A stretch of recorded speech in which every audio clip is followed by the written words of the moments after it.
Alright, you asked for it. In this video, I'm going to finally peel back the curtain on my entire inlay process. I'll show you all the steps that are involved in making these inlays by hand and why the process can often take so long to pull off. I'll also explain some of the challenges that often come along when taking on such complex work. In spite of these frustrations, you'll see how rewarding the end result can be, and as an extra bonus, I'll do a little demo at the end of this video to show you how great the guitar looks and sounds. So let's get into it. So the very first thing that we have to do is take the image that we want to make our inlay out of and then vectorize it in a way that's going to allow me to basically disassemble it into its individual pieces and then reassemble it. And that's what we have here. We've got the original photo of Paul McCartney on the left, and then I have an artist friend of mine take that image and then turn it into a vectorized image on the right hand side here. And what this does is takes that complex original image and breaks it down into individual color gradients. And then I can take those different color gradients and cut those pieces out of different pearls and different pieces of wood and then reassemble it into its original image again. Now I get a lot of questions from people asking me what I make these inlays out of, and really it's just scrap wood left over from guitars that I've built in the past, as well as different pieces of mother of pearl and reconstituted stone. Once I'm sure that I have the vectored image exactly like I want it, I'll print out dozens and dozens of copies of it in the exact size that I need it to be for the finished inlay. And then I'll typically begin the inlay starting with the eyes first. And so what you see me doing here is cutting out the two eyes, and then I'm going to make these out of mother of pearl. So I'll just take them, put a little bit of glue on them, and then glue that onto the piece of mother of pearl. And what I like about using this method is that I can actually choose where I'm going to place that eyeball on the mother of pearl, which allows me to grab certain parts of the figure that's in the pearl to try to make that eye look nice and round and realistic. And at this point we can finally start cutting some of this material away. Using this little jeweler's saw and a really fine little blade allows me to get in there and be really accurate. It's tedious work, and a lot of the times we break blades, but it's kind of part of the process. You just kind of have to belly up to the table and start doing it. And you may have noticed that I actually had to cut a third eye out, and this is pretty typical because a lot of the times you cut something out and it doesn't look the way that you want, or your lines aren't straight, so you end up having to make it a third and a fourth and a fifth time. But that is the nature of doing these inlays by hand. And once we have the whites of the eye cut out, I can then do the pupils, and I'm going to be making these out of some rosewood. And I'm grateful to be moving over to wood because it is so much easier to cut out than the pearl. I break way less blades and the work just goes a lot faster. At that point, we can go about assembling the pupil and the whites of the eye together using some super glue, and the end results, honestly, they kind of creep me out, but you can see that the scale is perfect and they sit on the original drawing really well. And then we can move on to the next step, which is getting started on his actual face. So just like we did with the eyes, I've actually taken a piece of the illustration and glued it to a piece of maple. Most of his face is going to be made out of different colors of maple. I like to start off with a piece that is kind of right down the middle of the road when it comes to different hues of maple. Not too dark, not too light. That way it gives me some room when I want to do some shading to go dark, and it gives me some room to go lighter when I want to add highlights to the face. Now this is the largest piece that is going to be making up the bulk of his face, so it did take me quite a while to get this piece cut out. But the good news is once this is cut out, I now have the largest portion already done, and I have a lot of places where I can start attaching other pieces of wood to. And here's how that particular piece ended up looking when I got done cutting it out. From here on out, we're basically going to rinse and repeat that same exact step over and over again with every single piece that's going to make up his face, and just slowly start building this inlay from the inside out. While I keep chipping away at the inlay, let me take a few moments and step back and tell you a little bit about the guitar that this inlay is actually going to be going onto. This is a Grand Session modeled guitar with an Adirondack spruce soundboard and an amazing set of zirconia for the back and sides. What you see me doing here is hammering the abalone trim that's going to go around the soundboard on the instrument. Typically on these videos you see me do the entire build process, and in this particular one we're going to keep it a little short, not show every single step of the entire build. But I thought it'd be kind of cool to show you a little bit of the steps that we did earlier on in the build, just to kind of fill in the blanks. A few highlights from the neck portion of the build. You can see our double carbon fiber reinforced neck here. We took that zirconia back inside theme and we carried it around to the headstock as well. wrapped all of that in pearl, looking super nice, chef's kiss. And we have a Macassar ebony fretboard with more abalone as well. And then of course we've got to make sure that that neck is perfectly aligned with the body. And the very last thing that we need to do before we get to where we are currently is to carve the neck.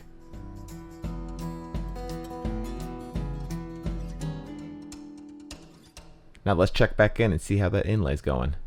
All right, so it's been like a week and a half since the last time I touched this. I had some other guitars that were at deadlines and needed to get them finished, but I'm excited to get back after it. I wanted to show you guys a close-up of what this looks like at this point. It's just now starting to cross that threshold from being just a blob of random wooden pieces that make me frustrated, and now it's starting to look like an actual face. So I'm starting to get excited, which is a really cool thing.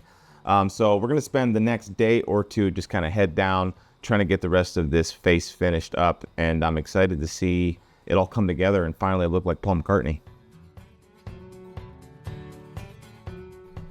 At this point, we're just going to keep continuing to do what we've done before. We're going to find different pieces of material that represent the colors of the image that we'd like to use, and then we're going to cut those out one by one and slowly start assembling the inlay until it looks like the final product. Now I get a lot of questions from people asking me why in the world would I put such a big inlay on a guitar? And the answer to that question is because my customers ask me to do it. I never set out to be an inlay artist. In fact, my goal was and continues to be a guitar builder.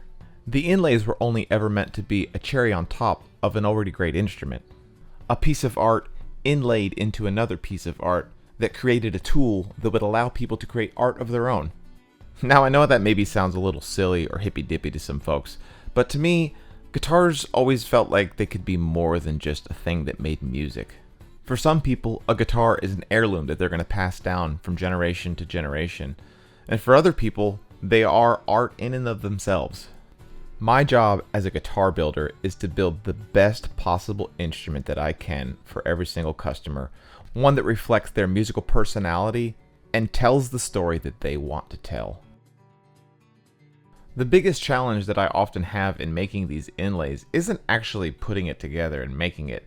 It's in guiding my customers to choosing an inlay that doesn't take away from the finished instrument. Oftentimes I find myself reminding my clients that the goal here is to make a guitar that happens to have an inlay on it, not a piece of inlay that happens to be a guitar. All of this is to say that my relationship with these inlays can be kind of complicated. Let us know what you think about it down in the comment section below.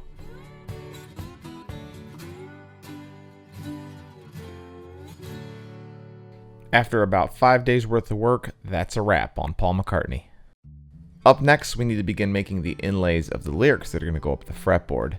In this particular case, the client asked that we would take the cigarette that Paul is smoking and have that smoke become the lyrics to the Beatles classic, The Long and Winding Road. And we're going to do that using this white mother of pearl that you see here. Now we're going to be using the opposite process that we use in the first half of this inlay to make the letters. For Paul's face, we took a digital illustration and then cut everything out by hand.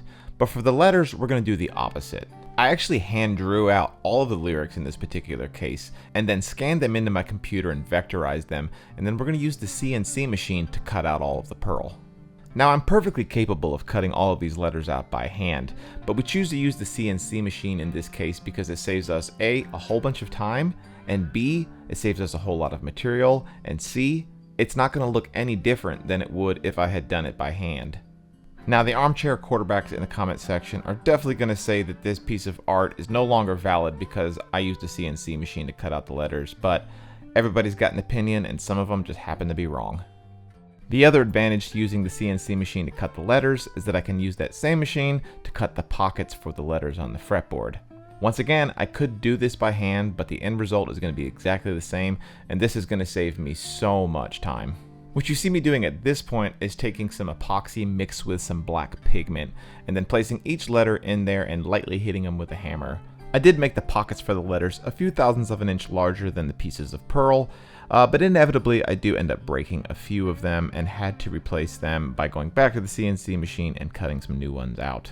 After that, I can then sand the fretboard level using the same radius block that we used to radius the fretboard in the first place, and then we can begin the process of hand inlaying Paul McCartney's face into the lower portion of the fretboard. Something that has become kind of a signature look for my inlays is to have them actually spill off of the fretboard and onto the body of the guitar. So what you see me doing here is finding the edge of the fretboard and marking that location on the inlay so that I can then cut that portion of it off. I of course have to be incredibly careful because if I slip with the saw, not only will I ruin the main portion of the inlay that's going to go on the fretboard, but I could also ruin the part that's going to be overhanging and onto the body of the guitar. One of the most important steps at this point is that we put the inlay in the exact location that we want it to be in, so that none of the frets that we're going to have on the lower portion of the fretboard cut through anything important, like the eyes or the nose or the mouth. And we already took all of that into consideration when I was actually designing the inlay, but it's crucial that we double check our work at this point so that we can make any changes if we need to.